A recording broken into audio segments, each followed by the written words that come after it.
আসসালামু আলাইকুম। আমরা আজকে ছাদে আসছি। আমি কদিন পর মাদ্রাসায় ছিলাম, তো আজকে আপনাদের সাথে আপনারা বড় করব। তো গাইস আসসালামু আলাইকুম। আমার ভাই আজকে এই মাদ্রাসা থেকে এসেছে অনেকদিন পরে। আজকে আমরা আপনাদের সাথে একটা ছোট মিনি বক্স করি।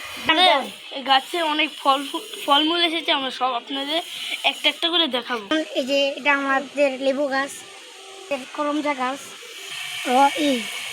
ড্রাগন গাছ, এটা আমাদের জবা গাছ, এই যে জবা গাছ, এটা আমাদের জবা গাছ, আর থাই গাছ, ঠান্ডা গাছ, গ্যারান্টি গাছ।